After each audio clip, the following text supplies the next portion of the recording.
Welcome to the deep dive.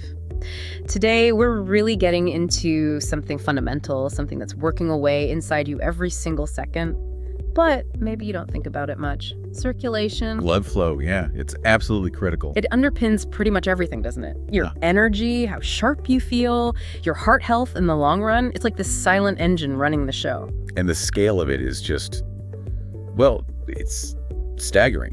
Your heart pumps around 2,000 gallons of blood every single day. Imagine that. 2,000 gallons. Wow. Yeah, pushing oxygen, nutrients, everything your body needs through this massive network of blood vessels, something like 60,000 miles of them apparently. When that system's running smoothly, you feel great, on top of your game.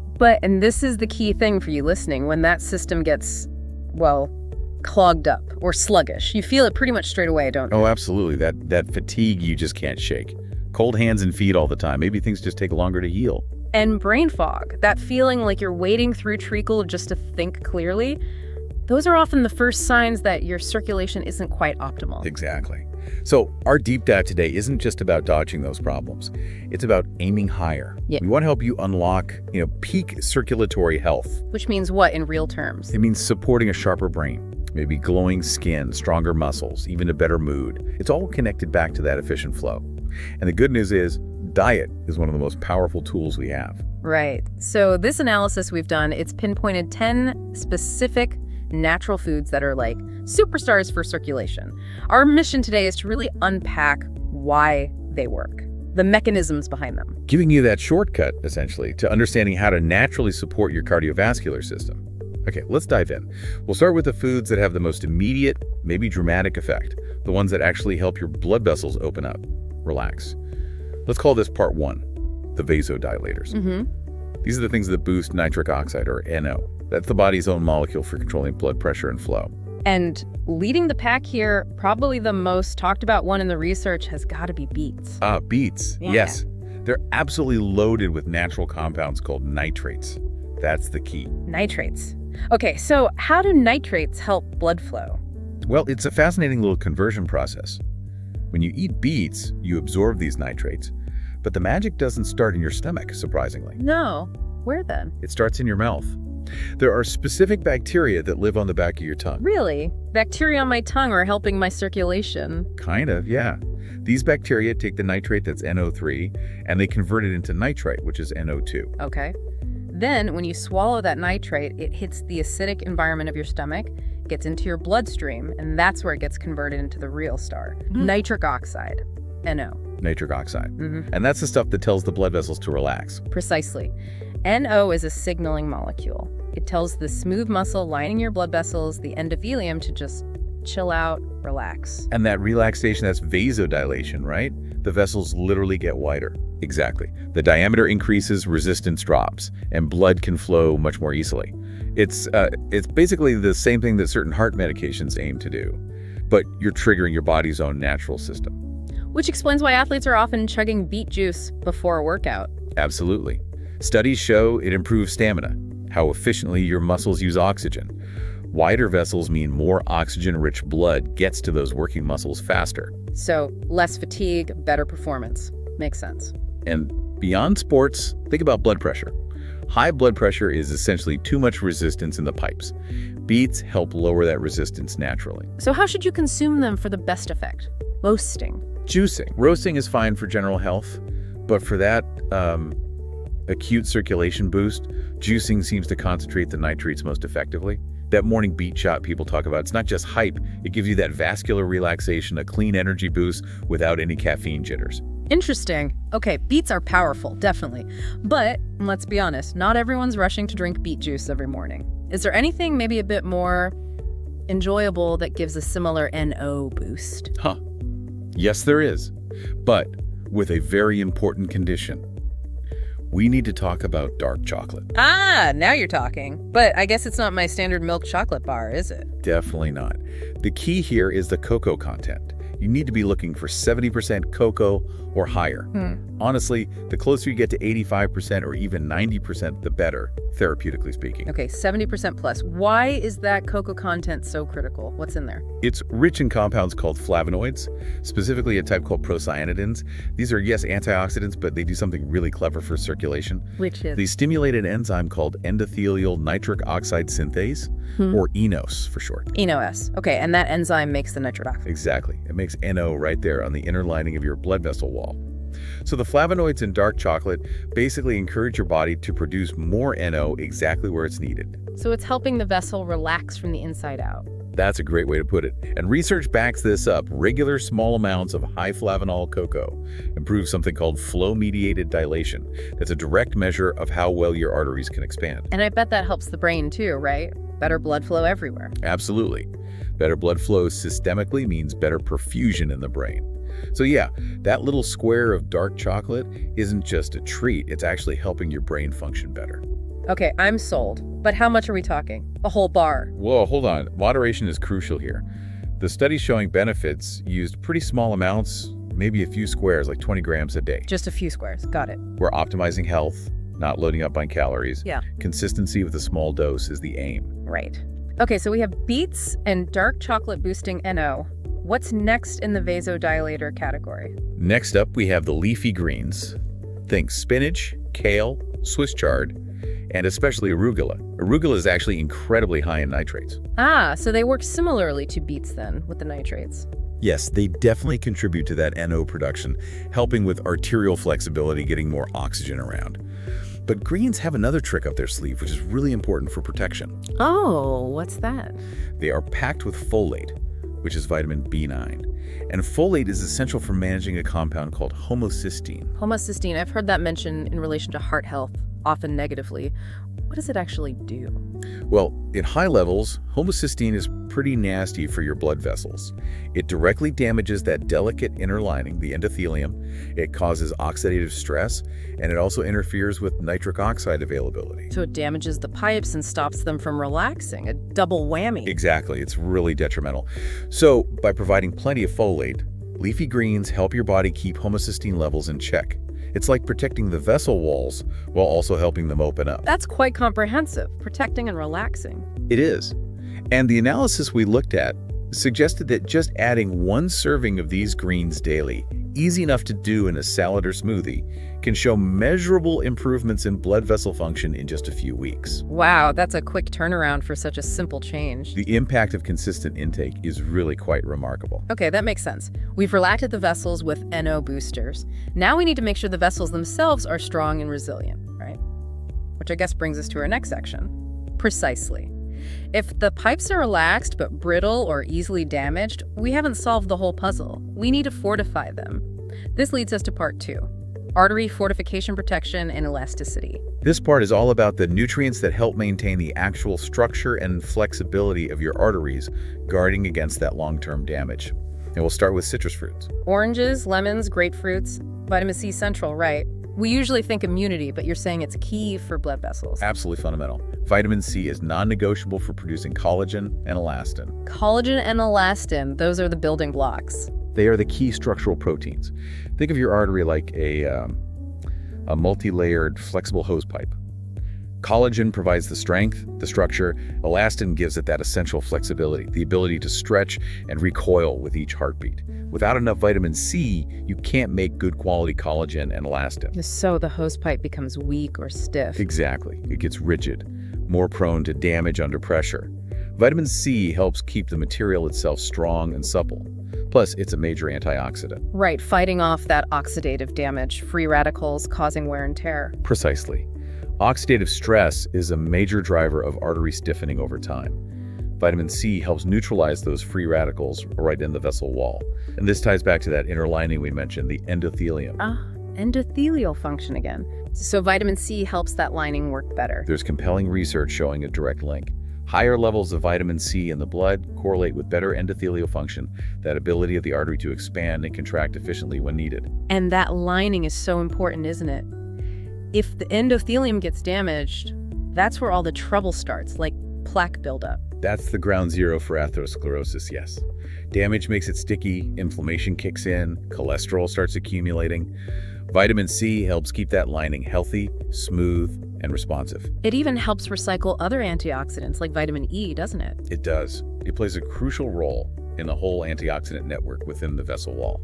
So something as simple as starting your day with warm lemon water or just making sure you eat whole oranges or grapefruit segments regularly, it's a really powerful, simple habit for vessel integrity. Okay, citrus for structure and antioxidant defense. What about other fruits? I'm thinking berries. They always come up as super healthy. They certainly do, and for good reason, especially for circulation. Let's talk berries, blueberries, strawberries, raspberries, blackberries. All of them. Their amazing colors always signal something good, don't they? That deep red, blue, purple color comes from compounds called anthocyanins. And these aren't just general antioxidants. They seem particularly beneficial for cardiovascular health. How so? I know they reduce inflammation, which is always good and can help with blood pressure. But how do they specifically protect the arteries from, say, plaque? They seem to work on a couple of levels. First, yes, they calm inflammation within the artery wall itself. A less inflamed wall is a less sticky wall, less likely to grab onto passing fats and cells. Makes sense. Less sticky is good. Second, this is really interesting, anthocyanins appear to help stabilize the collagen matrix within the artery wall. Stabilize the structure, so make the wall stronger, more resistant to damage. Essentially, yes. By reinforcing that underlying structure, they make it harder for the very first stage of plaque formation to even begin. That stage involves inflammatory cells sticking to the endothelium. So if the wall is stronger and less inflamed, those cells just can't get a foothold. That seems to be the idea. You're preventing that initial adhesion, stopping the process before plaque, those fatty deposits that clog things up, can start building. So berries are kind of like internal bodyguards for your arteries. Bodyguards and maybe repair crew, keeping things strong and clean. That's a good analogy. So yeah, adding a handful to your yogurt, cereal, or smoothie is a really effective strategy for long-term artery protection. Okay, so we've covered relaxing the vessels and fortifying their walls. But what about the blood itself? If the blood is too thick or prone to clotting, that's going to hinder flow too, right? Absolutely critical point. Even with wide, strong pipes, if the fluid dynamics are off, you'll have problems. Which brings us nicely to part 3, the flow modulators. These are foods that directly influence blood viscosity, clotting, and inflammation within the vessels. And where do we start here? We start with a real heavyweight, used for millennia as medicine. Garlic. Garlic. Good for everything they say, but specifically for blood flow. Modern science points strongly to its active compound, allicin. That's what gives garlic its pungent smell. Allicin. Okay, what does Alice do? It's actually got a dual action, which is quite impressive. Like the nitrates in beets, it helps blood vessels relax a bit, contributing to vasodilation. Okay, so it helps widen the vessels too. But you said dual action. Yes, its perhaps more crucial role here is its anti-clotting effect. Allicin and related compounds in garlic are known to inhibit platelet aggregation. Platelets. Those are the little things that stick together to form clots. Exactly. They're essential for stopping bleeding when you get cut, but you don't want them sticking together unnecessarily inside your arteries. Allicin interferes with the signals that tell platelets to clump up specifically. It seems to reduce the production of something called thromboxane. Thromboxane makes them sticky. It's a powerful promoter of clotting, yes. So by inhibiting it, garlic basically makes your blood less sticky, less likely to form dangerous clots that could block flow. So it's acting like a natural blood thinner, in a way, helping everything flow smoothly. That's a good way to think about it, yes. Which also contributes to its known benefits for lowering blood pressure and helping manage cholesterol levels. Better flow, less strong. Now, with garlic, there's a specific way to prepare it to get the most benefit, isn't there? Something about crushing it. Yes, absolute crucial detail. Allicin isn't actually present in whole garlic cloves. It's formed by an enzymatic reaction. How does that work? There's a precursor, allinase, and an enzyme, allinase. When you crush or chop the garlic, you break down the cell walls and allow the enzyme to mix with the precursor. That reaction creates allicin. Okay, so chopping is key. Chopping or crushing, yes. Yeah. And this is the vital part, you need to let it sit for about 5 to 10 minutes before you cook it, or add acid like lemon juice. Let it sit. Why? Because heat or acid will destroy the allinase enzyme very quickly. If you chop garlic and throw it straight into a hot pan, the enzyme gets deactivated before it has a chance to create much allicin. That 5 or 10 minute wait allows the reaction to happen. Wow, so that waiting time is the difference between just flavor and actual medicinal benefit. Pretty much, yes. It maximizes the allicin production. A fantastic example of how food prep changes its impact. Good to know. Okay, from pungent garlic to a vibrant spice. What about turmeric? Ah, the golden spice. Foundational in Ayurveda, and now really well researched. Its power comes mainly from curcumin. Curcumin, famous for being anti-inflammatory, right? How does that help blood flow specifically? Well, chronic low-grade inflammation is a major enemy of healthy arteries. It makes the walls stiff, less flexible, and promotes that stickiness we talked about. Curcumin is brilliant at reducing that underlying inflammation inside the blood vessels. So it calms things down internally, helping the arteries stay flexible and preventing that gradual stiffening. Exactly. It helps maintain their natural pliability, which is essential for smooth flow. It also seems to give a little boost to nitric oxide production, but its main strength here is tackling that internal inflammation. Isn't there a problem with absorbing curcumin? I feel like I've heard that. Yes, you have. This is the big aha moment with turmeric. Curcumin, on its own, is actually very poorly absorbed by the body. Really? Why is that?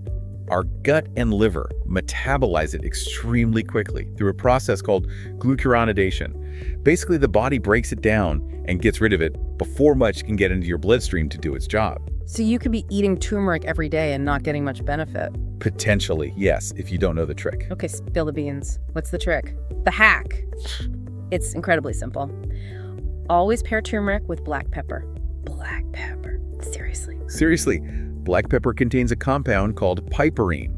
Piperine is a potent inhibitor of those specific liver and gut enzymes that break down curcumin. So the pepper stops the body from getting rid of the curcumin too quickly. Exactly. It lets the curcumin hang around longer, get absorbed into the bloodstream, and the effect is dramatic studies suggest piperine can increase curcumin bioavailability by up to 2,000%. 2,000%, just from adding black pepper. It's astonishing, isn't it? So turmeric in your curry, your golden milk, whatever, always add a pinch of black pepper. Otherwise, you're likely missing out on most of the benefits. That is a game-changing tip. Wow.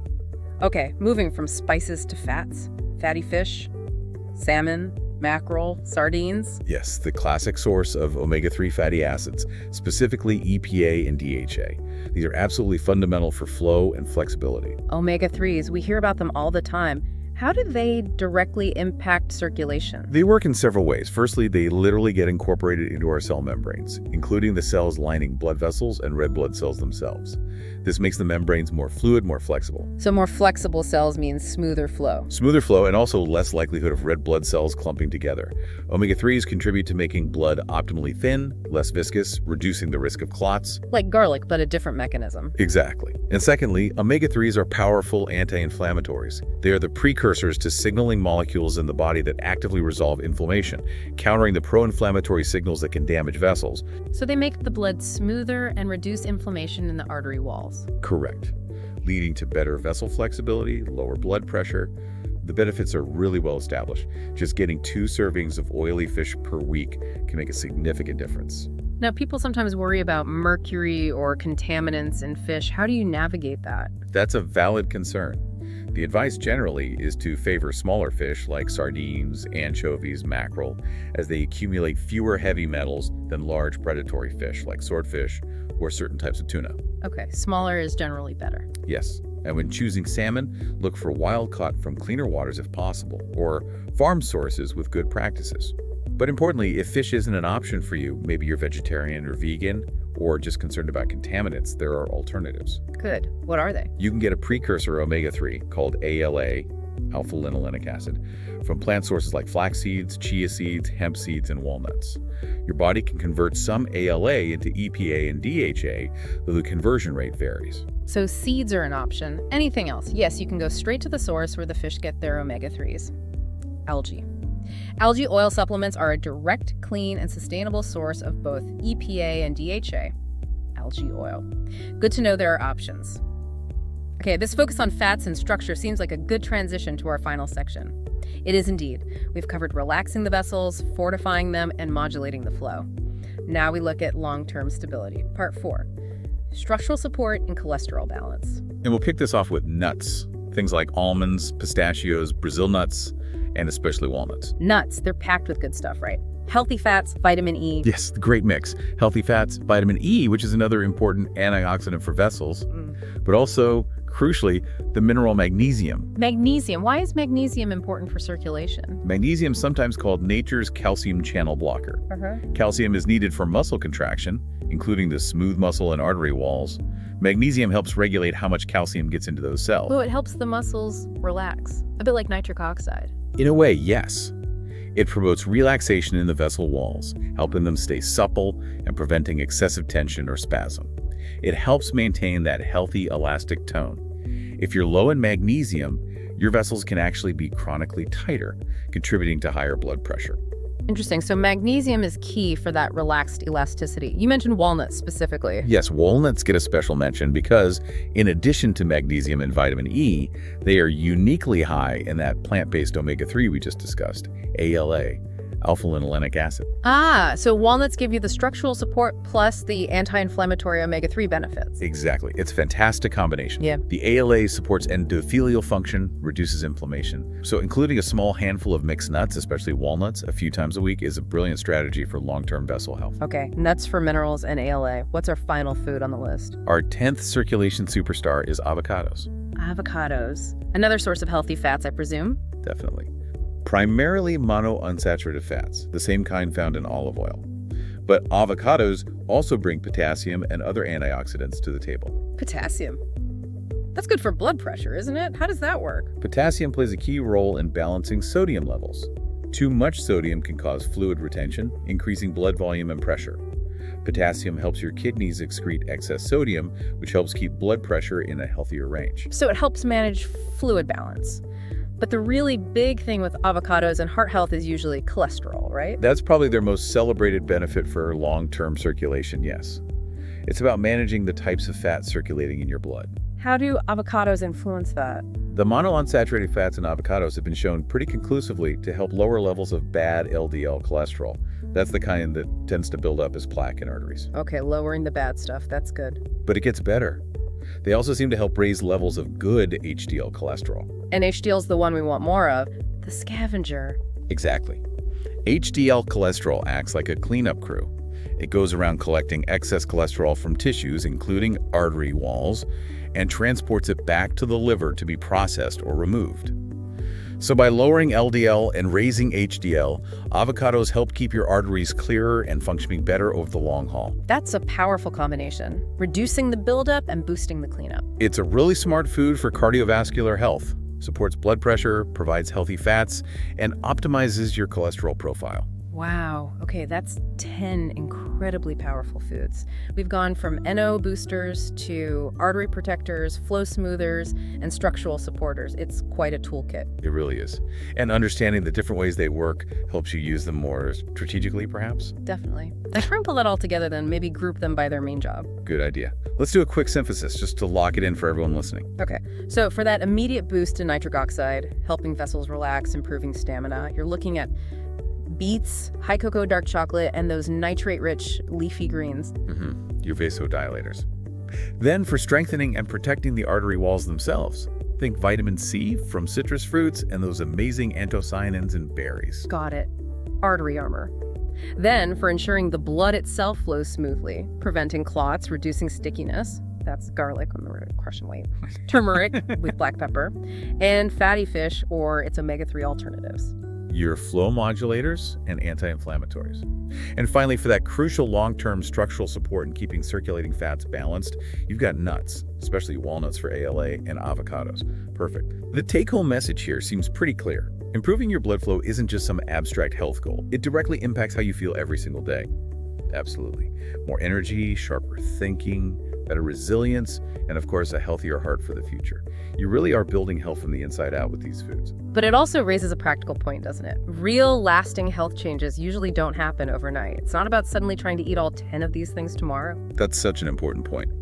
Sustainable health comes from consistency, not massive, short-lived overhauls. It's about building small, manageable habits that compound over time.